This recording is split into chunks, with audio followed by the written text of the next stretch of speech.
नमस्कार, DD news में आपका स्वागत है। मैं हूं चंद्रशेखर जोशी और आइए सबसे पहले आपको दिखाते हैं इस वक्त की हेडलाइंस। प्रधानमंत्री नरेंद्र मोदी अमेरिका में क्वाड शिखर सम्मेलन में हुए शामिल। राष्ट्रपति जो बाइडेन सहित ऑस्ट्रेलिया के प्रधानमंत्री एंथनी एल्बनीज और जापान के प्रधानमंत्री फूमियो किशिदा के साथ की कई अहम मुद्दों पर चर्चा। पीएम मोदी ने कहा, विश्व तनावों और संघर्षों से घिरा, ऐसे में क्वाड का साथ मिलकर चलना जरूरी। पीएम मोदी और राष्ट्रपति जो बाइडेन ने की द्विपक्षीय वार्ता। बातचीत आपसी हितों से जुड़े क्षेत्रों में द्विपक्षीय साझेदारी को और गहरा करने पर रही केंद्रित। दोनों नेताओं ने इंडो पैसिफिक क्षेत्र सहित वैश्विक और क्षेत्रीय मुद्दों पर विचारों का किया आदान प्रदान।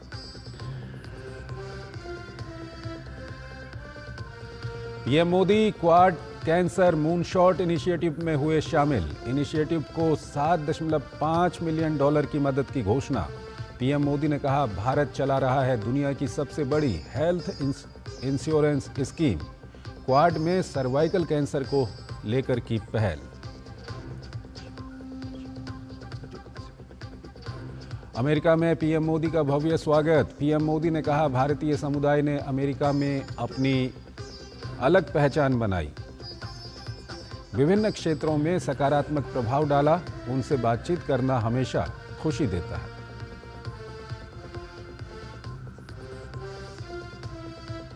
जम्मू कश्मीर में जोर शोर से चल रहा है चुनाव प्रचार। अमित शाह ने की मेंढर और सूरनकोट में जनसभा। कांग्रेस, नेशनल कॉन्फ्रेंस और पीडीपी को बताया सूबे की बदहाली का जिम्मेदार। मल्लिकार्जुन खड़गे ने भी जम्मू में बीजेपी पर किया पलटवार।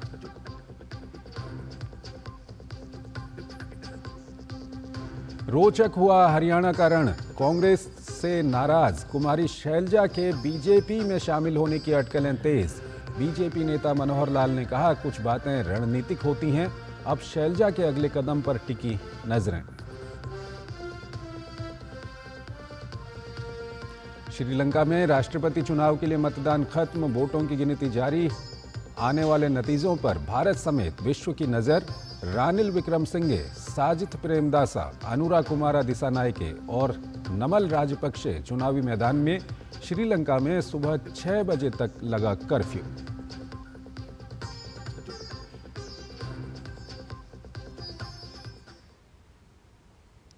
और आइए अब खबरों को विस्तार से देखते हैं। प्रधानमंत्री नरेंद्र मोदी ने जापान के प्रधानमंत्री से द्विपक्षीय वार्ता की है। ये दृश्य हम आपको दिखा रहे हैं।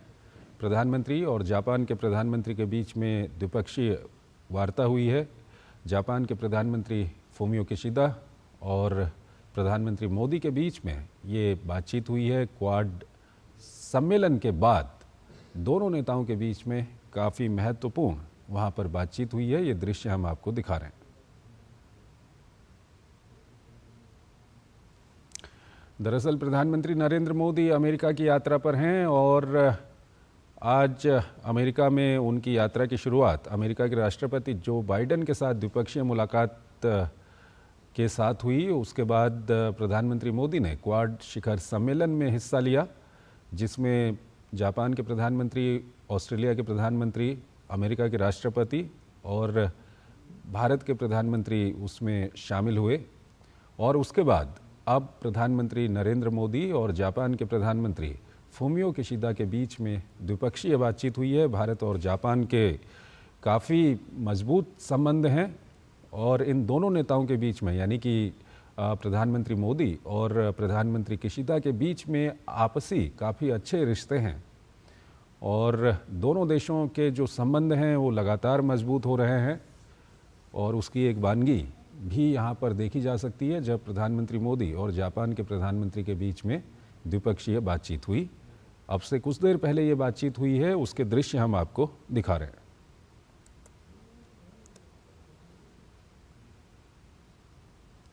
तो पीएम मोदी और फूमियो किशिदा के बीच में द्विपक्षीय वार्ता हुई है अमेरिका में और क्वाड सम्मेलन के बाद ये बातचीत हुई है।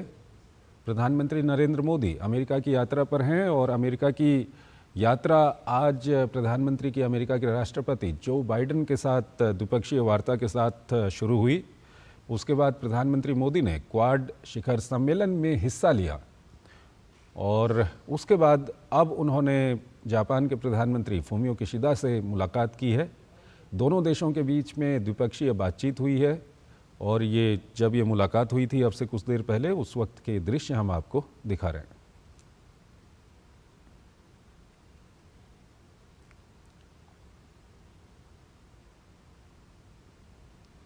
तो प्रधानमंत्री मोदी के कार्यकाल में दोनों देशों के बीच में संबंध काफ़ी मजबूत हुए हैं। जापान और भारत की जो आपसी साझेदारी है वो काफ़ी बड़ी है। दोनों देश एक दूसरे के काफ़ी करीब आए हैं पिछले 10 साल में प्रधानमंत्री मोदी के कार्यकाल के दौरान। और जापान के जो पूर्व प्रधानमंत्री थे शिंजो आबे, उनके साथ भी प्रधानमंत्री के काफ़ी अच्छे रिश्ते थे और फूमियो किशिदा जो इस वक्त जापान के प्रधानमंत्री हैं उनके साथ भी प्रधानमंत्री मोदी के काफ़ी अच्छे रिश्ते हैं और दोनों देशों के बीच में काफ़ी जो दोनों देशों के संबंध हैं वो लगातार मजबूत हो रहे हैं। प्रधानमंत्री नरेंद्र मोदी ने डेलावेयर विल्मिंगटन में हुई क्वाड की बैठक में कहा कि क्वाड किसी के खिलाफ नहीं है। उन्होंने कहा कि क्वाड मानवता के हित में है। सदस्य देशों ने अगले वर्ष भारत में होने वाली क्वाड बैठक को लेकर पीएम मोदी को अग्रिम शुभकामना दी। वहीं सभी ने हिंद प्रशांत क्षेत्र में भारत के नेतृत्व की सराहना की। दुनिया की तेजी से बदलती भू राजनीति में क्वाड एक ऐसा मंच है जो शांति, स्थिरता और लोकतांत्रिक मूल्यों को एक नई दिशा दे रहा है। वैश्विक और क्षेत्रीय तनावों और संघर्षों के बीच क्वाड के सदस्य देश भारत, अमेरिका, जापान और ऑस्ट्रेलिया के बीच छठी बैठक विल्मिंगटन, डेलावेयर में हुई। प्रधानमंत्री नरेंद्र मोदी ने इंडो पैसिफिक क्षेत्र में साझा हितों की अहमियत को दोहराया। उन्होंने स्वास्थ्य, तकनीक और जलवायु परिवर्तन जैसे विषयों पर समावेशी और सकारात्मक पहल पर संतोष भी जताया। फ्री, ओपन, इंक्लूसिव और प्रॉस्परस इंडो पैसिफिक हमारी साझा प्राथमिकता और साझा प्रतिबद्धता है। हमने मिलकर health security, critical and emerging technologies, climate change, capacity building जैसे क्षेत्रों में कई सकारात्मक और समावेशी इनिशिएटिव लिए हैं। हमारा मैसेज साफ है, Quad is here to stay, to assist, to partner and to complement. प्रधानमंत्री ने जोर देकर कहा कि क्वाड किसी के खिलाफ नहीं, बल्कि ये नियम आधारित वैश्विक व्यवस्था को मजबूती देने के लिए मानवता के हित में है। हमारी बैठक ऐसे समय हो रही है जब विश्व तनावों और संघर्षों से घिरा हुआ है।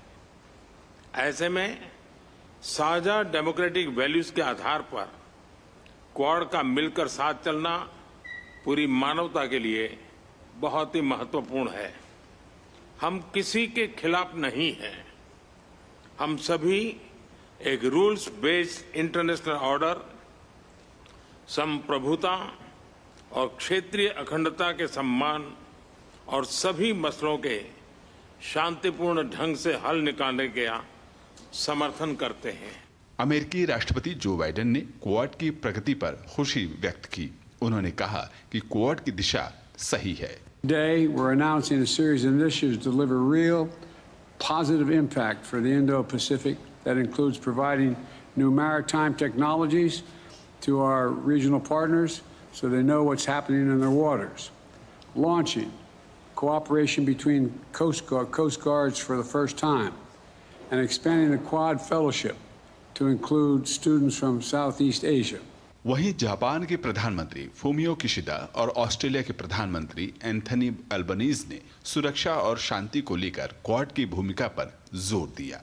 The security environment surrounding ourselves are becoming increasingly severe, and a free and open international order based on the rule of law is under threat. Under this backdrop, it is ever more important for us, the Quad, who share values such as freedom and democracy, to continue to demonstrate our firm commitment to our common vision of FOIP, the free and open Indo-Pacific, to the international community. In order to realize a FOIP, it is crucial to coordinate with the regional countries and to materialize our vision by concrete actions. Partnerships like the Quad are crucial, providing us with an avenue to discuss shared responsibilities and goals and strengthening the enduring relationships necessary for lasting stability, which is why we commit today to continue to work with our Indo-Pacific neighbours, our friends and our partners. Prime Minister Modi will be hosting us next year, and I look forward to that as well. वैश्विक स्थिरता और समृद्धि के साथ साथ quad की प्रतिबद्धता Indo Pacific क्षेत्र में स्वतंत्र, समावेशी और स्वतंत्र नौवहन को लेकर है। डेलावेयर से अमृतपाल के साथ bureau report, DD news. Quad cancer moon shot initiative के तहत प्रधानमंत्री नरेंद्र मोदी ने $7.5 मिलियन की सहायता राशि देने की घोषणा की। प्रधानमंत्री ने कहा, भारत ने कोविड जैसी महामारी के दौरान भी अपनी वैश्विक जिम्मेदारी को बखूबी निभाया था। अफोर्डेबल स्वास्थ्य सेवाओं पर प्रधानमंत्री ने जोर दिया। यह अफोर्डेबल, एक्सेसिबल और क्वालिटी हेल्थ केयर के लिए हमारे साझे दृढ़ निश्चय को दर्शाता है।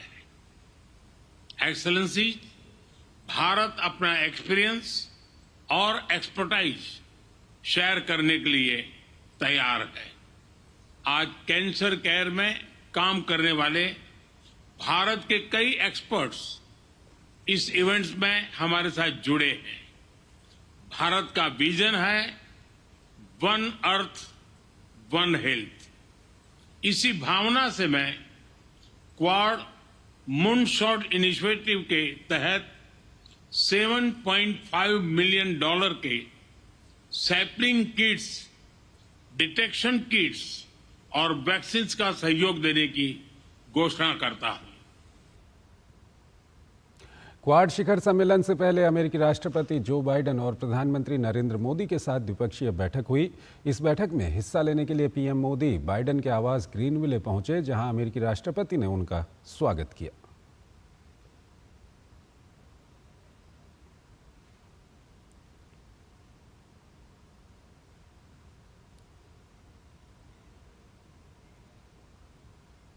व्यापक वैश्विक रणनीतिक साझेदारी को और आगे बढ़ाते हुए प्रधानमंत्री नरेंद्र मोदी और राष्ट्रपति जो बाइडेन ने विल्मिंगटन, डेलावेयर में द्विपक्षीय वार्ता की।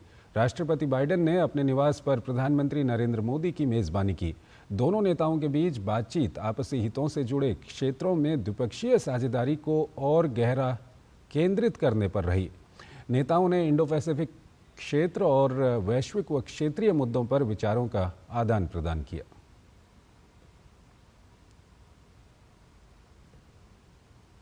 प्रधानमंत्री नरेंद्र मोदी के अमेरिका दौरे को लेकर राष्ट्रपति जो बाइडेन ने खुशी व्यक्त की है। अमेरिकी राष्ट्रपति जो बाइडेन ने पीएम मोदी के साथ अपनी कुछ बेहतरीन तस्वीरें साझा करते हुए पीएम मोदी की यात्रा को यादगार करार दिया है। सोशल मीडिया प्लेटफॉर्म एक्स पर साझा किए गए संदेश में बाइडेन ने लिखा, वर्तमान में भारत और अमेरिका के बीच का संबंध पिछले समय की तुलना में सबसे मजबूत, घनिष्ठ और अधिक गतिशील मोड़ पर है। जब भी हम दोनों की मुलाकात होती है तब हमारे बीच कई क्षेत्रों में सहयोग को लेकर सकारात्मक बातचीत होती है। आज भी वैसा ही दिन है।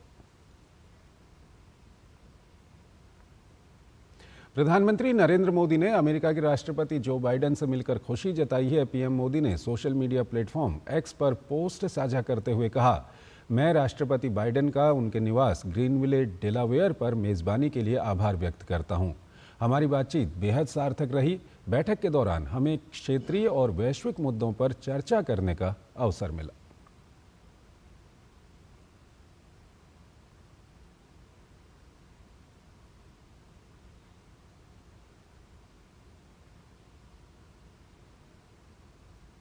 इससे पहले प्रधानमंत्री नरेंद्र मोदी अमेरिका की 3 दिन की यात्रा पर फिलाडेल्फिया पहुंचे। प्रधानमंत्री नरेंद्र मोदी कल न्यूयॉर्क जाएंगे, जहां वो भारतीय समुदाय के लोगों के साथ बातचीत करेंगे और अमेरिका स्थित प्रमुख कंपनियों के शीर्ष अधिकारियों से मुलाकात करेंगे।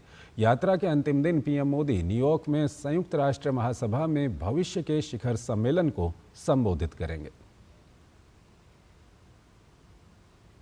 फिलाडेल्फिया हवाई अड्डे पर बड़ी संख्या में मौजूद भारतीय समुदाय के लोगों ने पीएम मोदी का भव्य स्वागत किया। इस दौरान सरकार की विभिन्न योजनाओं से जुड़े पोस्टर भी लेकर लोग आए थे, जिस पर पीएम मोदी ने हस्ताक्षर किए। भारतीय प्रधानमंत्री को अपने बीच पाकर लोगों ने उनके नाम के नारे लगाकर उनका अभिवादन किया।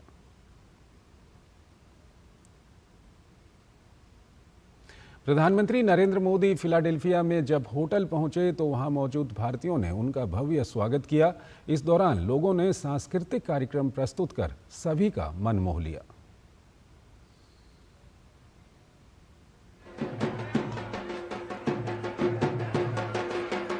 कुछ इस तरह से स्वागत हुआ है प्राइम मिनिस्टर नरेंद्र मोदी का फिलाडेल्फिया में जब वो यहाँ पहुंचे हैं। हम इस बात को जानते हैं कि यूएस के अंदर 4.5 मिलियन की जो आबादी है वो यहाँ रहती है, जो भारतीय समुदाय है। लेकिन यहाँ पे देखिए, दिवाली और नवरात्रि पहले ही आ गई है प्राइम मिनिस्टर मोदी के आगमन के साथ ही इस बार यूएस के अंदर। हम जानते हैं कुछ लोगों से यहाँ पे आप काफी ज्यादा खुश है। क्या दिवाली और नवरात्रि जल्दी आ गई यूएस में इस बार? अच्छा, अगर गुजराती क्राउड हमारे साथ है, एक गुजराती गाना तो बनता है आज का।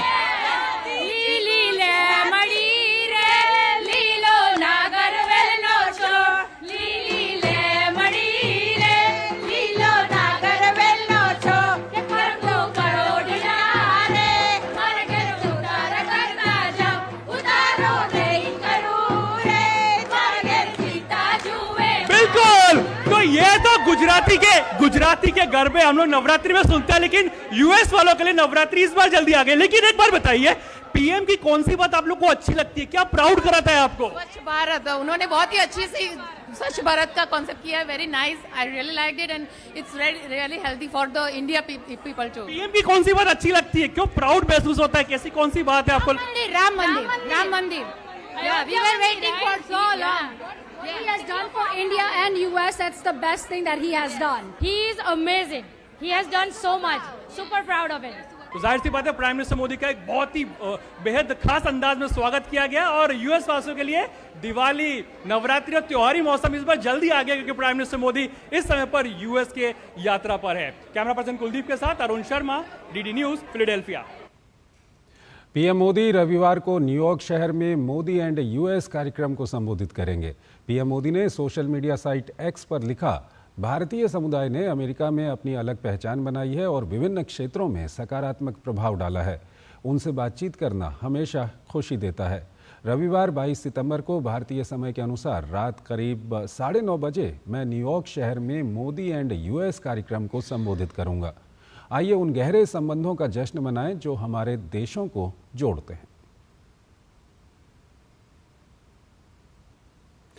केंद्रीय गृह मंत्री और भाजपा के वरिष्ठ नेता अमित शाह ने जम्मू कश्मीर के थना मंडी विधानसभा क्षेत्र में एक चुनावी जनसभा की।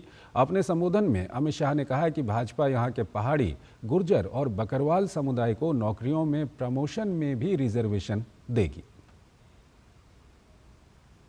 आपको नौकरी में आरक्षण मिला है, हम प्रमोशन में भी रिजर्वेशन देंगे, प्रमोशन में भी रिजर्वेशन। आप तो संतुष्ट हो कि हमारे बच्चों को नौकरी मिल जाएगी क्लास 1 की। अरे क्लास 1 सी नौकरी से कुछ नहीं होता।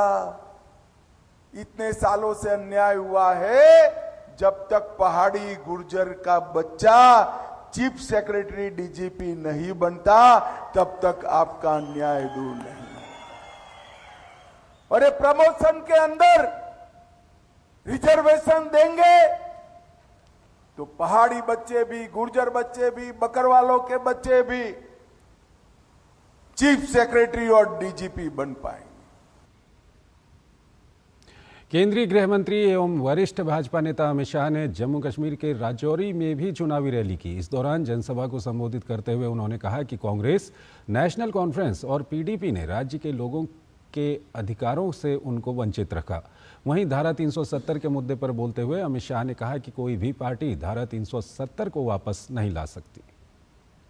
कांग्रेस पार्टी, एनसी और पीडीपी ने सालों के लिए यहां के लोगों के अधिकार छीने, लोकतंत्र से दूर रखा। हमारा ये रजौरी पुंछ पहाड़ी एरिया क्यों अब तक विकास से महरूम रह गया? कौन जिम्मेदार?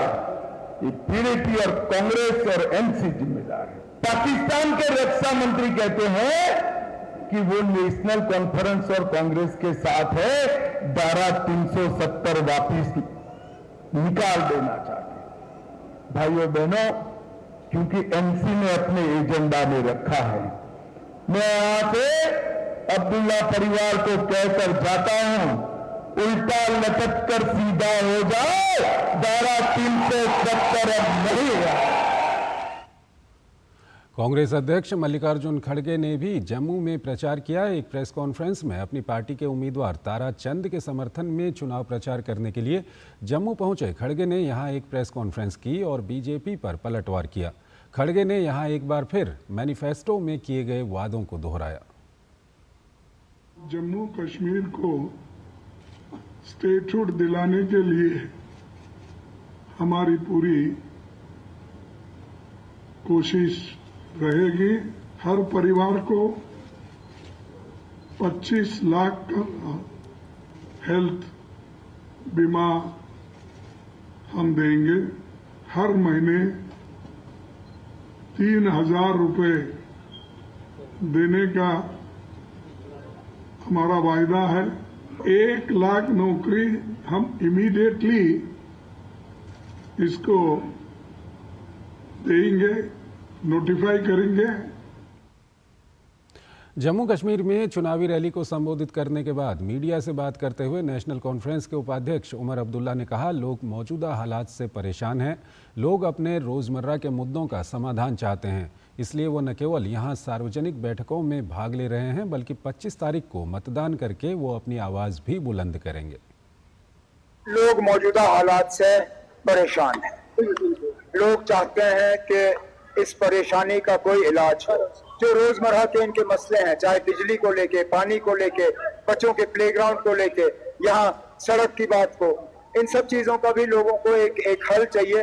और इसलिए वो यहाँ न सिर्फ जलसों में हिस्सा ले रहे हैं, लेकिन इंशाल्लाह 25 तारीख को जब वोट डालना होगा तो वोट भी अपना इस्तेमाल करके अपनी आवाज बुलंद करेंगे। हरियाणा कांग्रेस की दिग्गज नेता कुमारी शैलजा कांग्रेस आलाकमान से नाराज हैं। ये बात तो दुनिया के सामने आ चुकी है। तो क्या कुमारी शैलजा बीजेपी में शामिल हो सकती हैं? पूर्व मुख्यमंत्री और हरियाणा के दिग्गज बीजेपी नेता मनोहर लाल इसका जवाब संकेतों में दे रहे हैं। पहले तो उन्होंने कहा कि इस तरह की संभावनाओं से इनकार नहीं किया जा सकता, सही समय आने पर आपको सब कुछ पता चल जाएगा। फिर अब ताज़ा बयान ये आया है कि कुछ बातें रणनीतिक होती हैं, उसे रणनीतिक ही रहने दें। में आ रहा है कि मनोहर लाल जी कुछ दिनों में बड़ा धमाका करने जा रहे हैं। आप देखिए, कुछ बातें रणनीति की होती है, अंदर रहने दो। शैलजा जी आ रही बीजेपी में, कुछ बातें रणनीति की होती है, अंदर रहने दो। हरियाणा में कांग्रेसी नेताओं की वीडियो बड़ी वायरल हो रही है। सब मैंने बता दिया, एक एक करके उल्लेख किया है, जनता को बताने की जरूरत है। आखिर कुमारी शैलजा को लेकर अटकलों का दौर क्यों चल रहा है? इसके पीछे सबसे बड़ी वजह है राजनीतिक आकांक्षा। हरियाणा की सियासत में अपना रसूख और बढ़ाने के इरादे से शैलजा विधानसभा चुनाव लड़ना चाहती थीं। ये इच्छा उन्होंने सार्वजनिक रूप से जाहिर भी कर दी, जिसके बाद हुड्डा खेमे की बेचैनी बढ़ गई। सभी जानते हैं कि हुड्डा और कुमारी शैलजा में 36 का आंकड़ा है और ये भी जानते हैं कि हुड्डा परिवार के आगे आला कमान नतमस्तक है। वैसे शैलजा अभी सिरसा से लोकसभा की सांसद हैं, लिहाजा कांग्रेस आला कमान ने उन्हें विधानसभा का टिकट नहीं दिया। इसके बाद से ही शैलजा अपनी पार्टी से खींची नजर आ रही हैं। इस नाजुक हालात में उन्हें पार्टी के भीतर अपमानजनक बयान का भी सामना करना पड़ा। अब हालात ये हैं कि शैलजा चुनाव प्रचार से बिल्कुल गायब हो गई हैं। कांग्रेस नेता कुमारी शैलजा के कथित अपमान पर आजाद समाज पार्टी के अध्यक्ष और सांसद चंद्रशेखर आजाद ने भी प्रतिक्रिया दी है। भाई, एक आदमी कितनी बार अपमानित होगा, आप मुझे बताइए, जिसने इतने लंबे समय तक पार्टी की सेवा की हो और आज उसको जो है जिस तरह से उसे अपमानित करने का काम किया, हमें शर्म के साथ कहना पड़ रहा है कि एक तरफ तो साइडलाइन कर दिया गया है, दूसरी तरफ उनकी पूरी मेहनत पे भी, और जिस तरह की टिप्पणियां जो लोग सरकार में सपना देख रहे हैं आने का वो लोग कर रहे हैं, ये समझना चाहिए कि उनके भी घर में बहन बेटी है। इतना अहंकार नहीं होना चाहिए, और समाज सब देख रहा है। ऐसा ना हो ऐसी बाजी पलटी जाए कि आपकी आंखें जिस दिन 8 तारीख को खुले तो आपको ऐसा, और सेंटर के जो उनकी लीडरशिप बिल्कुल चुप है, ये भी इस बात का उदाहरण है कि सब कुछ मिले जुले तरीके से हो रहा है। तो हमारे लोगों को सावधान रहना है। जो लोग आज उन पार्टियों में हमारे समाज के नेता उन्हीं की इज्जत नहीं करते, तो हमारे समाज की क्या इज्जत करेंगे, ये भी समझने का विषय है। रक्षा मंत्री और भाजपा के वरिष्ठ नेता राजनाथ सिंह ने झारखंड के चतरा में भाजपा की परिवर्तन यात्रा को हरी झंडी दिखाई। इस दौरान अपने संबोधन में राजनाथ सिंह झारखंड के मुख्यमंत्री हेमंत सोरेन पर जमकर बरसे।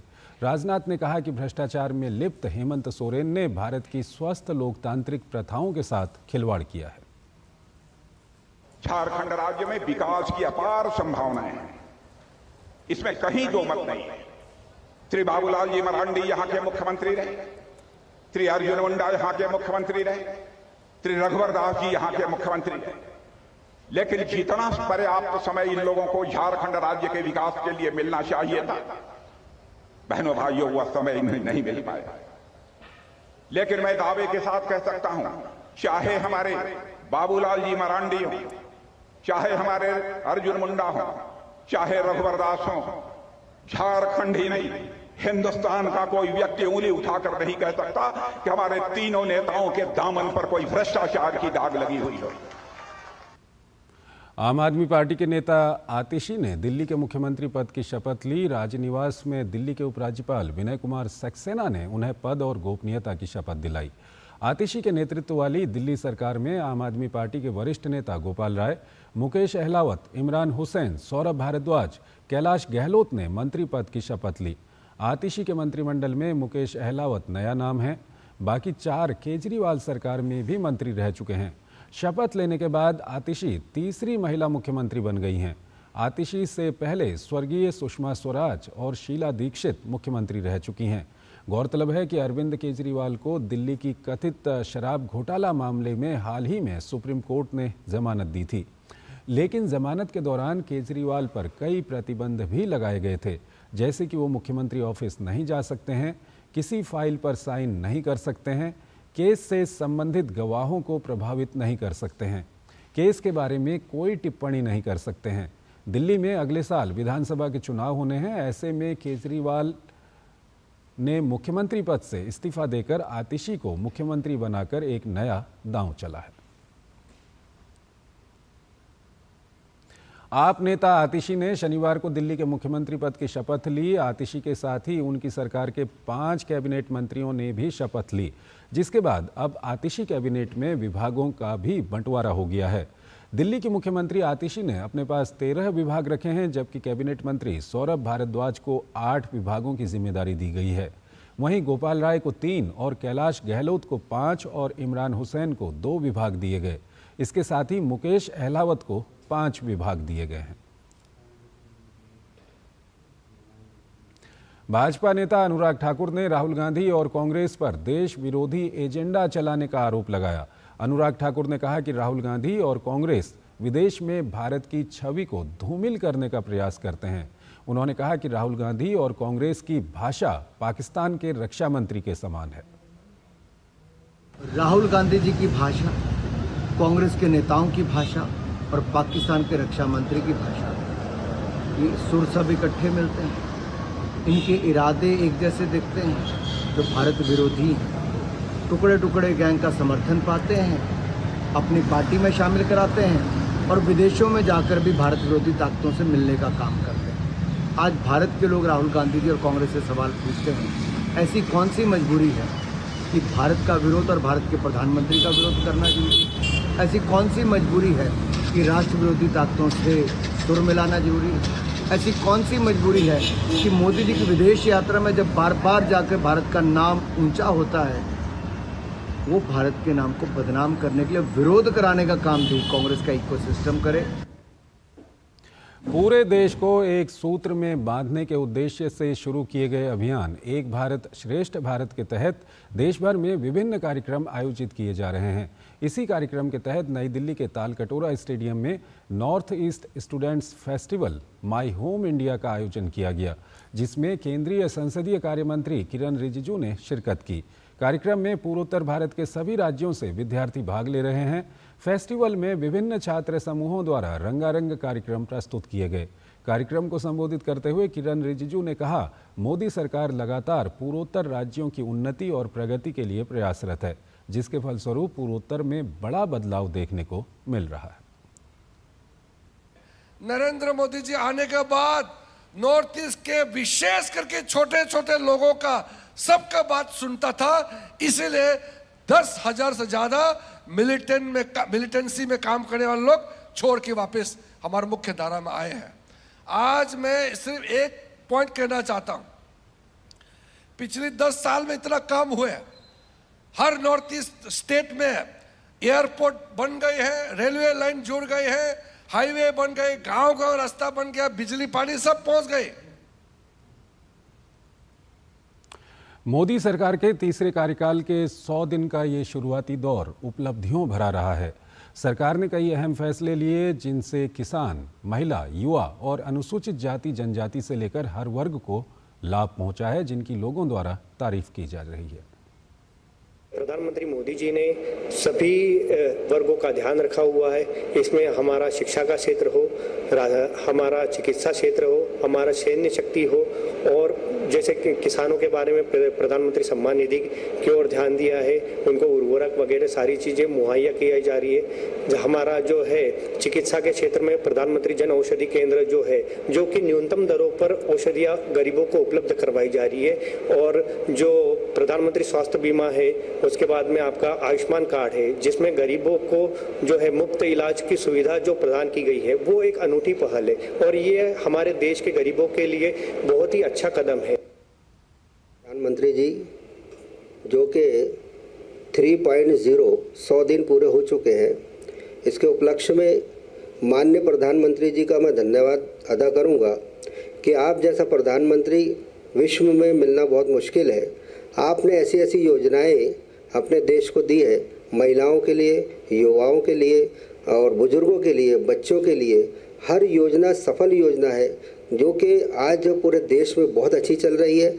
आपने विकसित भारत को लेके भारत में जन कल्याण और जनमानस को किस कदर फायदा पहुंचा सकते हो, उनका उत्थान किस तरीके से हो, किस तरीके से उनका स्तर ऊंचा जाए और वो समाज में एक अच्छा अपने आप को बना सके, एक अच्छे स्टेप पे खड़े रह सके, एक अच्छा प्लेटफॉर्म उनको मिल सके, उनका जीवन स्तर सुधर सके और उनका जीवन स्तर और जो लिविंग ऑफ स्टैंडर्ड है वो हाई लेवल पर आए, किस तरीके से उनको रोजगार मिले।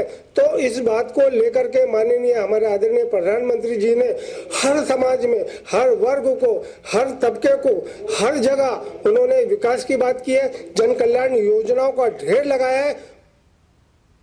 पीएम श्री योजना बनाई है, अभी जो स्कूलों का नया नवीनीकरण हो रहा है पीएम श्री स्कूल का, और एक योजना है कि ऐसी है जो मैं आपको बताऊंगा, हर घर नल योजना। और हर घर नल योजना में मुझे बहुत स्वाभिमान होता है कि मैं बुरहानपुर जिले का निवासी हूँ, और पूरे भारतवर्ष में हर घर नल योजना भारत की सर्वप्रथम जिला कहलाने वाला बुरहानपुर जिला है। किन शब्दों में कहे और कितना अपार धन्यवाद हम दे। हमारी आने वाली पीढ़ियां भी अगर निरंतर प्रतिदिन 365 दिन भी अगर वो धन्यवाद की माला लेकर भी रटेगी ना, तो उनका धन्यवाद पूर्ण नहीं होगा। कांग्रेस पार्टी ने शुभांकर सरकार को पश्चिम बंगाल के नए प्रदेश अध्यक्ष के तौर पर नियुक्त किया है। शुभांकर सरकार को तत्काल प्रभाव से बतौर अध्यक्ष कार्यभार संभालने का निर्देश दिया गया है। शुभांकर सरकार को पश्चिम बंगाल के अध्यक्ष पद सौंपने के साथ ही उन्हें केंद्रीय कांग्रेस समिति के सचिव पद से मुक्त कर दिया गया है।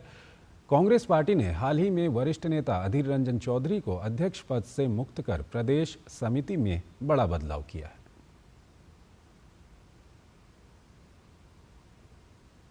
यूपी में रामपुर की जौहर यूनिवर्सिटी में सफाई मशीन बरामदगी मामले में इलाहाबाद हाई कोर्ट से आजम खान को बड़ा झटका लगा है।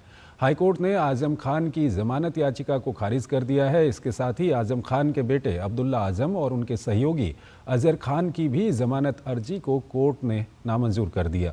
बीती 2 सितंबर को इस मामले की सुनवाई पूरी होने के बाद कोर्ट ने अपना फैसला सुरक्षित रखा था। ये मामला 2022 का है, जब रामपुर के कोतवाली थाने में सफाई मशीन चोरी का केस दर्ज किया गया था। पुलिस ने जांच के बाद जौहर यूनिवर्सिटी से सफाई मशीन बरामद की थी, जिसके बाद ये मामला तूल पकड़ गया था। आजम खान, उनके बेटे अब्दुल्ला आजम और सहयोगी अजहर खान पर इस मामले में गंभीर आरोप लगाए गए थे। केंद्र सरकार वक्फ संशोधन बिल लेकर आ रही है। मुस्लिम समाज के लोग सरकार के इस कदम का समर्थन कर रहे हैं। इसी कड़ी में उत्तर प्रदेश सरकार में वक्फ बोर्ड के डायरेक्टर शफात हुसैन ने बरेली में आयोजित प्रेस कॉन्फ्रेंस में वक्फ संशोधन बिल का विरोध करने वालों पर जमकर निशाना साधा। उन्होंने कहा, जो लोग बिल का विरोध कर रहे हैं, इन्होंने केवल वक्फ की जमीनों पर कब्जे किए हैं। जो भूमाफिया हैं, रजिस्टर्ड भूमाफिया जो वक्फ बोर्ड में काम कर रहे हैं, उनको मैं रजिस्टर्ड भूमाफिया कहूँगा, उन लोगों के पेट में दर्द हो रही है। और जो एक कहते हैं पुराने धन पर सांप जो है वो उस पर कुंडली मार के बैठ जाता है, उसी तरह ये भूमाफिया, रजिस्टर्ड भूमाफिया वक्फ की ज़मीनों पर कुंडली मारे बैठे हुए थे। दूसरे दलों के द्वारा एक भ्रम फैलाया जा रहा है। जिस तरह से भारतीय जनता पार्टी का सपा, बसपा और कांग्रेस ने एक भ्रम फैला रखा था कि बीजेपी मुसलमानों की दुश्मन है। 14 से लेकर के और अब तक जो भारतीय जनता पार्टी की सरकार चल रही है, उसमें कोई भी ऐसा काम नहीं हुआ जो मुस्लिम विरोधी हो, जिसको मुस्लिम विरोधी कहा जा सके। लेकिन मैं दावे से कहता हूं कि ये नरेंद्र मोदी की सरकार है, बिल पास होकर रहेगा और उसका लाभ मुस्लिम समाज को मिलकर रहेगा। हिमाचल प्रदेश में मस्जिद विवाद के बीच आज सिरमौर जिले के शिलाई में हिंदू संगठन और स्थानीय लोग सड़कों पर उतर आए। प्रदर्शनकारियों ने शिमला के संजौली में हुए पुलिस लाठीचार्ज पर कार्रवाई, प्रवासियों का वेरिफिकेशन और वक्फ बोर्ड को खत्म करने की मांग की। प्रदर्शनकारियों का कहना है कि वक्फ बोर्ड जगह जगह सरकारी ज़मीन पर अवैध कब्जा कर रहा है, इसलिए इसे भंग किया जाना चाहिए। इसके साथ ही बाहरी राज्यों से आ रहे लोगों का वेरिफिकेशन भी होना चाहिए। हिमाचल में बाहरी राज्यों के प्रवासियों को लेकर लोगों की नाराजगी बढ़ती जा रही है। समुदाय विशेष की बढ़ती संख्या और बाहरी राज्यों से हिमाचल में उनके प्रवेश को लेकर लोग वेंडर पॉलिसी बनाने की सरकार से मांग कर रहे हैं और इस मांग को लेकर प्रदेश के अलग अलग जिलों में विरोध प्रदर्शनों का दौर जारी है। ये रिपोर्ट देखिए। मस्जिद विवाद और बाहरी तत्वों के हिमाचल में दाखिल होने को लेकर प्रदेश में विवाद थमने का नाम नहीं ले रहा है। हिमाचल के जिला सिरमौर के शिलाई में स्थानीय लोगों और कारोबारियों ने बाहरी राज्यों से आने वाले प्रवासियों के विरोध में प्रदर्शन किया और सरकार से इस मामले में कार्रवाई की मांग की। लोगों ने नाराजगी जताते हुए प्रदेश सरकार और केंद्र सरकार से तुरंत इस मामले में दखल देकर इसमें कार्रवाई करने की मांग उठाई है। हिमाचल को बचाने के लिए सब लोग आगे आए। यहाँ पे राजनीति को किनारा रख के हम सब अपने जमीन, जन जंगल जमीन की रक्षा करें, अन्यथा आने वाले समय में देश बांग्लादेश की तर्ज पे ना चले जाएं। इसलिए हम अपना क्षेत्र, अपना धर्म, अपना प्रदेश बचाएंगे। उधर कांगड़ा के धर्मशाला में भी इस मांग को लेकर व्यापार मंडल ने आज बाजार बंद रखे और रोष रैली निकाली। इस दौरान व्यापार मंडल ने हनुमान चालीसा का पाठ भी किया और विश्व हिंदू परिषद के साथ मिलकर प्रवासी लोगों की जांच करने को लेकर प्रशासन से मांग भी उठाई है। व्यापारी भाइयों को एकत्रित किया है और उनको एक जगाने का, सब एक साथ हम ये हिंदू एकता का प्रमाण भी है। और ताकि जो बाहर, हमारा मेन मुद्दा ये है कि जो बाहर से लोग आ रहे हैं वो यहाँ पे दुकानें ले रहे हैं किराए पर, उसके बाद वहाँ पे वो क्या कर रहे हैं कि बाहर से और अपने वो समुदाय के लोगों को बुला रहे हैं। हमारा सरकार से सिर्फ यही एक दरख्वास्त है कि हमारा एक ये जो लोग बाहर से आ रहे हैं इनके ऊपर एक पूरी नज़र हो और इनकी रजिस्ट्रेशन हो। वहीं चंबा के चोरा में भी 55 पंचायतों को एसडीएम ने निर्देश दिए हैं कि बाहरी राज्यों से आने वाले फेरी वालों पर पंचायत प्रधान नजर रखें और इसकी जानकारी तुरंत स्थानीय प्रशासन को दें ताकि बाहरी प्रवासियों के पंजीकरण को सुनिश्चित किया जा सके। वहीं शिमला में मुख्यमंत्री सुखविंदर सिंह सुक्खू ने इस मामले में एक सब कमेटी का गठन किया है, जिसमें सरकार के मंत्री और विपक्ष के कई विधायक भी सदस्य बनाए गए हैं। ये कमेटी स्ट्रीट वेंडर पॉलिसी को लेकर विचार करेगी और इस पॉलिसी को लेकर अपने सुझाव सरकार को देगी। इस बीच बाहरी प्रवासियों की मांग और समुदाय विशेष की बढ़ती संख्या को लेकर सरकार के खिलाफ लोगों की नाराजगी लगातार बढ़ती जा रही है। Bureau report, DD news, Shimla. Punjab में प्राइवेट अस्पतालों ने आयुष्मान योजना में सेवा बंद कर दी है, जिसे लेकर बीजेपी नेता मनजिंदर सिंह ने पंजाब सरकार पर निशाना साधा है। उन्होंने कहा कि पंजाब सीएम 200 करोड़ से ज़्यादा रुपये जहाज़ में खर्च कर चुके हैं, लेकिन उनके पास अस्पतालों को चुकाने के लिए 600 करोड़ रुपये नहीं है। पंजाब सरकार जानबूझकर पंजाब के जरूरतमंद लोग, किसान, मजदूर, आर्थिक लोग पक्ष से कमजोर लोगों का जो आयुष्मान भारत के तहत इलाज होता था उसको रुकवाने का काम कर रही है। वहां के प्राइवेट हॉस्पिटल और नर्सिंग होम एसोसिएशन ने साफ तौर पर मना कर दिया कि उनका 600 करोड़ जब तक बकाया नहीं मिलता तब तक वो पंजाब के जरूरतमंद गरीब, किसान, मजदूर का इलाज नहीं करेंगे। याद रहे, 60% भारत सरकार पैसा देती है, केवल 40% स्टेट की गवर्नमेंट ने देना है। भगवंत मान जी की सरकार के पास 200 करोड़ रुपया अरविंद केजरीवाल जी को प्राइवेट जहाजों में उड़ाने के लिए है, भारत सरकार के फंड देने को नहीं। एयर मार्शल अमरप्रीत सिंह भारतीय वायुसेना के अगले प्रमुख होंगे। वो मौजूदा Air Chief Marshal BR Chaudhary की जगह लेंगे। वर्तमान वायुसेना अध्यक्ष 30 सितंबर को सेवानिवृत्त हो रहे हैं। दिसंबर 1984 में कमीशन प्राप्त लड़ाकू pilot air marshal Amarpreet Singh वर्तमान में भारतीय वायुसेना के उप प्रमुख हैं। अपने करियर के दौरान एयर मार्शल अमरप्रीत सिंह ने एक ऑपरेशनल फाइटर स्क्वाड्रन और एक फ्रंटलाइन एयर बेस की कमान संभाली है। एक परीक्षण पायलट के रूप में उन्होंने मॉस्को में MiG-29 fighter upgrade project management team का नेतृत्व किया और स्वदेशी तेजस लाइट कॉम्बैट एयरक्राफ्ट के परियोजना निदेशक उड़ान परीक्षण भी थे। केंद्रीय वाणिज्य और उद्योग मंत्री पीयूष गोयल ने अपनी 2 दिवसीय लाओस यात्रा के अंतिम दिन 12वीं पूर्वी एशिया शिखर सम्मेलन आर्थिक मंत्रियों की बैठक में भाग लिया। बैठक में क्षेत्रीय और वैश्विक आर्थिक विकास पर विचार विमर्श किया गया। बैठक में विभिन्न देशों के बीच निष्पक्ष व्यापार और विवादों के प्रभावी निस्तारण के लिए विश्व व्यापार संगठन में सुधारों की आवश्यकता पर जोर दिया गया।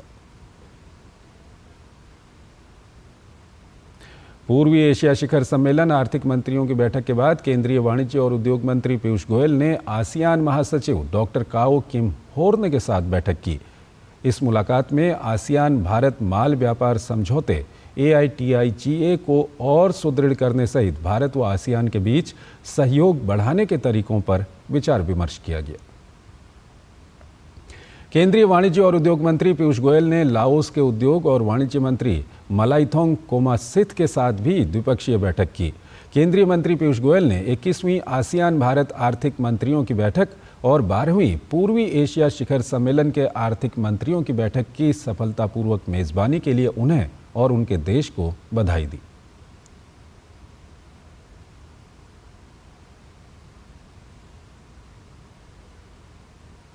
छत्तीसगढ़ के बीजापुर में 8 नक्सलियों ने पुलिस के समक्ष समर्पण कर दिया है। सरेंडर करने वालों में 3 इनामी नक्सली भी शामिल हैं।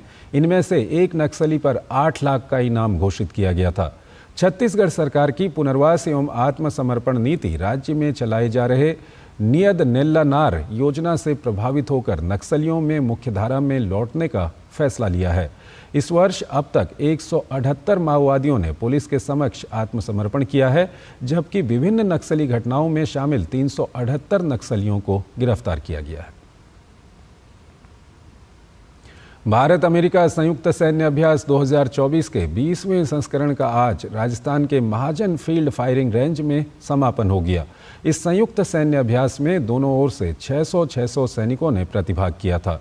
भारतीय सेना की टुकड़ी का प्रतिनिधित्व राजपूत रेजिमेंट की एक बटालियन ने किया, जबकि अमेरिकी सेना की टुकड़ी का प्रतिनिधित्व अलास्का स्थित 11वें एयरबोर्न डिवीजन की 124 बटालियन के सैनिकों द्वारा किया गया। 12 दिवसीय ये युद्धाभ्यास 9 सितंबर को शुरू हुआ था। साल 2004 से ये युद्धाभ्यास हर साल दोनों देशों के बीच आयोजित किया जाता रहा है, जिसका उद्देश्य आतंकवाद विरोधी अभियानों को अंजाम देने के लिए दोनों पक्षों की संयुक्त सैन्य क्षमता को बढ़ाना है। इस युद्धाभ्यास के आयोजन को लेकर दोनों देशों के प्रतिनिधियों ने खुशी जाहिर की और कहा कि भविष्य में वैश्विक शांति बनाए रखने के लिए दोनों देश एक साथ काम करने के लिए तैयार हैं। इस एक्सरसाइज के दौरान दोनों देशों की आर्मीज ने भाग लिया, जिसमें 600 सैनिकों ने हिस्सा लिया। ये एक बहुत ही महत्वपूर्ण एक्सरसाइज रही जो कि यूएन मैंडेट के अंडर की गई, जिसमें individual skills, platoon level skills, tactics, company level, battalion level तक रिहर्स की गई, ताकि कभी भी ग्लोबली पीस कीपिंग मिशंस में दोनों देश किसी भी समय पर कहीं पर डिप्लॉय होकर इकट्ठे एक अपना अभ्यास कर सके।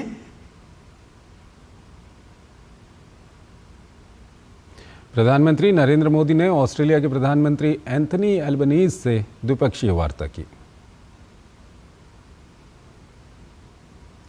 तो प्रधानमंत्री ने ऑस्ट्रेलिया के प्रधानमंत्री के साथ द्विपक्षीय वार्ता की है। प्रधानमंत्री मोदी अमेरिका के दौरे पर हैं और उनके दौरे की जो शुरुआत है वो अमेरिका के राष्ट्रपति जो बाइडेन के साथ द्विपक्षीय बातचीत के साथ हुई।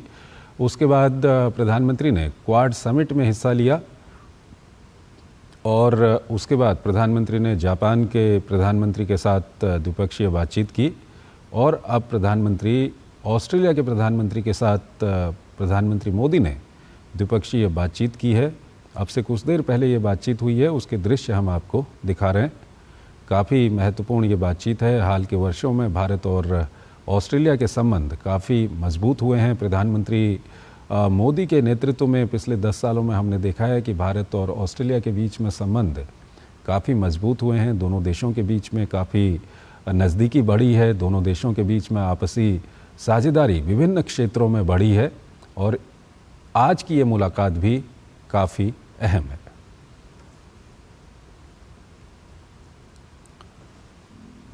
तो 3 दिवसीय दौरे पर प्रधानमंत्री अमेरिका की यात्रा पर हैं और प्रधानमंत्री जब अमेरिका पहुंचे थे वहां पर उनका भव्य स्वागत हुआ और उसके बाद वहां पर जो भारतवंशी मौजूद थे उन्होंने भी प्रधानमंत्री का भव्य स्वागत वहां पर किया और उसके बाद प्रधानमंत्री ने अमेरिका के राष्ट्रपति जो बाइडेन के साथ द्विपक्षीय बातचीत की और बाद में प्रधानमंत्री क्वाड समिट में शामिल हुए और उसके बाद प्रधानमंत्री ने जापान के प्रधानमंत्री के साथ द्विपक्षीय बातचीत की और अब से कुछ देर पहले प्रधानमंत्री मोदी ने ऑस्ट्रेलियाई प्रधानमंत्री एंथनी एल्बनीज के साथ द्विपक्षीय बातचीत की है। उसके दृश्य हम आपको दिखा रहे हैं और हाल के वर्षों में हमने देखा है कि दोनों देशों के बीच में काफ़ी नज़दीकी बढ़ी है और वो यहाँ पर भी वो नज़दीकी दोनों देशों के बीच में जब बातचीत हो रही है दोनों नेताओं के बीच में वो नज़दीकी यहाँ पर भी वो गर्मजोशी वो उत्साह दिखाई दे रहा है।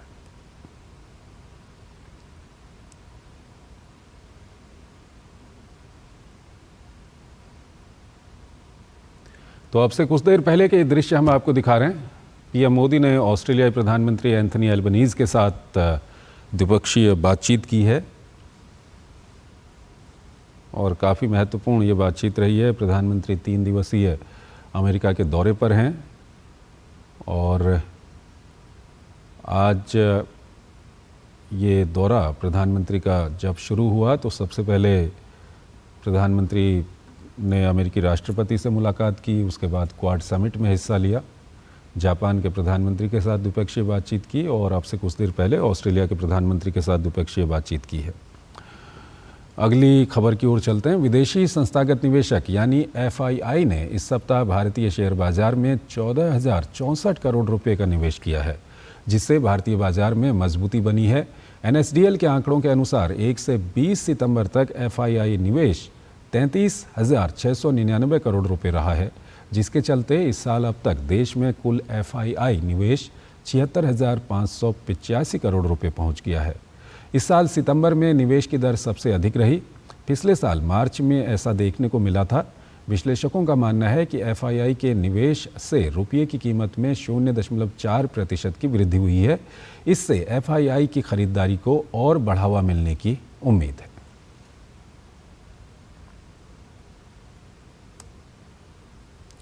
पिछले कुछ दिनों में रेलवे ने कई रेल दुर्घटनाओं के प्रयासों को नाकाम किया है। बीती 8 सितंबर को कानपुर में कालिंदी एक्सप्रेस को पटरी से उतारने और रेल दुर्घटना के लिए गैस सिलेंडर वहां पर रखे गए थे, जिसे पुलिस प्रशासन और रेलवे अधिकारियों की सजगता ने हादसे में परिवर्तित होने से रोक दिया। इससे पहले 17 अगस्त को साबरमती एक्सप्रेस के 22 डिब्बे पटरी से उतरे थे, जिस मामले में रेलवे, पुलिस, एटीएस समेत तमाम एजेंसियां जांच कर रही हैं। लगातार दुर्घटनाओं के बढ़ते मामलों को देखते हुए रेलवे और पुलिस प्रशासन सक्रिय है और निगरानी भी बढ़ा दी है। पुलिस कमिश्नर कानपुर नगर और डीआरएम उत्तर मध्य रेलवे ने सुरक्षा व्यवस्थाओं का जायजा लिया। ट्रैक की सुरक्षा को देखते हुए प्रशासन द्वारा कानपुर में रेलवे ट्रैक के आसपास अवैध झुग्गी झोपड़ियों को हटाने का भी काम किया। पुलिस कमिश्नर कानपुर ने बताया कि जल्द ही इस मामले में और तथ्य सामने निकल कर आएंगे। जांच टीमें अपना काम कर रही हैं। कालिंदी में ज़्यादा स्ट्रेट फॉरवर्ड है कि उसका जो नीयत था वो बहुत स्ट्रेट फॉरवर्ड था कि वो ट्रेन को डैमेज करना चाहता था। उस दृष्टिकोण से हम लोग जो डिफरेंट पॉसिबल एंगल्स हैं, जो डिफरेंट क्लूज़ हैं, एविडेंसेस मिले हैं, उस पर हम लोग कार्रवाई कर रहे हैं। जो साबरमती है वो हमारी इन्वेस्टिगेशन हर एंगल से अभी ओपन रखा हुआ हम लोगों ने, और उस पर हम लोग फॉरेंसिक्स को भी भेज रखी है अपने रिपोर्ट्स। उसका भी हमारे रिपोर्ट्स अवेटेड है, डिटेल रिपोर्ट्स। मेनली एक समन्वय निरीक्षण था आरपीएफ, जीआरपी और सिविल पुलिस और रेलवे प्रशासन के बीच में, जिसमें हम धन्यवाद अदा करना चाहेंगे सीपी साहब ने स्वयं इसमें निरीक्षण में भाग लिया, और हम लोगों को ने पूरे एरिया को, कानपुर के क्षेत्र का निरीक्षण किया है, जिससे बाद आगे की स्ट्रेटजी तैयार की जाएगी कि किस प्रकार हम लोगों को जो यहाँ पे सिक्योरिटी से रिलेटेड इश्यूज हैं ट्रैक की, उसको हम कैसे मिटिगेट करेंगे। नई दिल्ली में पल्लीवाली मिशन द्वारा आयोजित छठे ओडिशा पत्रकारिता पुरस्कार समारोह में पत्रकारिता के क्षेत्र में अहम योगदान के लिए राज्य के पत्रकारों को सम्मानित किया गया। केंद्रीय मंत्री धर्मेंद्र प्रधान ने पत्रकारों को सम्मानित किया। जयपुर के ग्रामीण क्षेत्र जोबनेर, रेनवाल और सांभर लेक में राष्ट्रीय पोषण माह अभियान का शुभारंभ किया गया। इस कार्यक्रम का आयोजन महिला एवं बाल विकास विभाग की ओर से प्रत्येक आंगनबाड़ी केंद्र पर किया जा रहा है। इस दौरान गर्भवती महिलाओं की गोद भराई, बच्चों का अन्नप्राशन, बेटी जन्मोत्सव, पोषण व्यंजन प्रदर्शनी जैसे कार्यक्रम का आयोजन किया गया। साथ ही महिलाओं को गर्भावस्था के दौरान पौष्टिक आहार की जानकारी भी दी गई। महिलाओं में जागरूकता लाने के लिए ये पोषण माह मनाया जा रहा है। मोटे अनाज, जैसे मोदी जी ने बाजरे पे विशेष जोर दिया है, तो बाजरे से क्या क्या रेसिपी बना सकते हैं। समुदाय में हम लोग आंगनबाड़ी केंद्रों पर है ना पोषण मेला मनाते हैं। कार्यकर्ताएं आंगनबाड़ी अपने अपने आंगनबाड़ी केंद्रों पे मनाती है, फिर सेक्टर स्तर पर मनाते हैं, फिर परियोजना स्तर पर मनाते हैं। उसमें महिलाएं आती हैं, उनकी गोद भराई कराई जाती है। 6 महीने जो बच्चे पूर्ण कर लेते हैं उनका अन्नप्राशन कराया जाता है। समाज की महिलाओं को और बच्चों को सबको इस प्रकार से प्रेरित कर रहे हैं कि जैसे मोटा अनाज है, इसका सेवन किस प्रकार से किया जाए, कैसे अलग अलग रेसिपियों के अनुसार इसका सेवन किया जाए, और हरे पत्तेदार सब्जियां हैं, आयरन जिसमें ज़्यादा मिलता है वो कैसे खिलाया जाए, और विटामिन सी है जैसे खट्टे फल वगैरह है तो वो कैसे खिलाया जाए। इस प्रकार से हम महिलाओं को प्रेरित कर रहे हैं। सितंबर तक ये योजना है। इसमें एनीमिया, पढ़ाई भी और पोषण भी, एक पेड़ माँ के नाम हरित वृक्ष के तहत और स्वास्थ्य एवं पोषण से संबंधित जानकारी दी जा रही है। प्रत्येक दिन प्रत्येक आंगनबाड़ी केंद्र पर इस कार्यक्रम का आयोजन होता है, जिसमें सभी प्रकार के जो भी विभाग के द्वारा जो योजना चलाई जा रही है, और पोषण भी और पढ़ाई भी और स्वास्थ्य एवं पोषण से संबंधी संपूर्ण जानकारी दी जा रही है, जिसमें बच्चों का टीकाकरण, सामुदायिक कार्यक्रम के अंतर्गत गोद भराई, अन्नप्राशन, प्रवेश उत्सव एवं स्वच्छता पर विशेष जोर दिया जा रहा है। श्रीलंका में राष्ट्रपति पद के लिए हुए मतदान के बाद मतगणना चल रही है। इस चुनाव पर भारत समेत दुनिया भर की नज़रें टिकी हुई हैं। श्रीलंका में 9वें राष्ट्रपति चुनाव के लिए आज 13,400 से अधिक मतदान केंद्रों पर मतदान हुआ। 2022 में वित्तीय संकट के कारण दिवालिया होने की कगार पर पहुंचे श्रीलंका में 38 उम्मीदवार चुनावी मैदान में हैं। राष्ट्रपति पद के लिए इस बार निवर्तमान राष्ट्रपति रानिल विक्रमसिंघे, विपक्ष के नेता और एसजेबी उम्मीदवार साजिद प्रेमदासा, एनपीपी नेता अनुराग कुमारा दिसानायके और एसएलपीपी से नमल राजपक्षे चुनावी मैदान में हैं। भारत और बांग्लादेश के बीच चेन्नई में खेले जा रहे पहले टेस्ट मुकाबले में भारत ने अपना शिकंजा कस लिया है। भारत द्वारा जीत के लिए दिए गए 515 रन के जवाब में बांग्लादेश की टीम तीसरे दिन का खेल खत्म होने पर अपनी दूसरी पारी में 4 विकेट खोकर 158 रन बना चुकी है। बांग्लादेश की ओर से कप्तान नजमुल हुसैन शांतो 51 रन बनाकर नाबाद हैं। इस तरह भारतीय टीम जीत से सिर्फ 6 विकेट दूर है।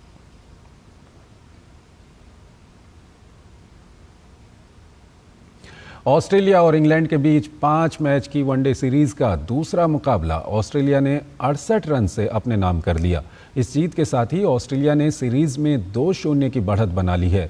मैच में इंग्लैंड ने टॉस जीता और पहले गेंदबाजी करने का फैसला किया। ऑस्ट्रेलिया की टीम 44 ओवर 4 गेंदों में 270 रन पर ऑल आउट हो गई। ऑस्ट्रेलिया की ओर से एलेक्स कैरी ने 74 रन की पारी खेली, जबकि कप्तान मिचेल मार्श ने 60 रन बनाए। जीत के लिए मिले 271 रन के लक्ष्य का पीछा करने उतरी इंग्लैंड की टीम 40 ओवर 2 गेंदों में 202 रन पर सिमट गई। ऑस्ट्रेलिया की ओर से मिचेल स्टार्क ने सबसे ज्यादा 3 विकेट लिए। ग्रैंड मास्टर एवं विश्व चैंपियनशिप चैलेंजर डी गुकेश ने बुडापेस्ट में जारी 45वें शतरंज ओलंपियाड में भारतीय पुरुषों के लिए पहले स्वर्ण पदक की उम्मीद जगाते हुए अमेरिका के फेबियानो कारुआना को हरा दिया। वहीं अर्जुन एरिगैसी ने एक और लंबे मैराथन गेम के बाद लीनियर डोमिंगुएज पेरेज को हराया। वहीं विदित गुजराती ने लेबोन एरोनियन के खिलाफ ड्रॉ खेला। प्रीमियर लीग में लिवरपूल का बेहतरीन खेल देखने को मिला है। टीम ने शनिवार को AFC बॉर्नमाउथ को 3-0 से शिकस्त दी। लिवरपूल की ओर से लुइस डायज ने खेल के 26वें और 28वें मिनट में गोल किए। वहीं डार्विन नुनेज ने खेल के 37वें मिनट में गोल कर बढ़त को 3-0 कर दिया। मैच में इसके बाद कोई और गोल देखने को नहीं मिला और लिवरपूल ने मुकाबले को 3-0 से अपने नाम कर लिया।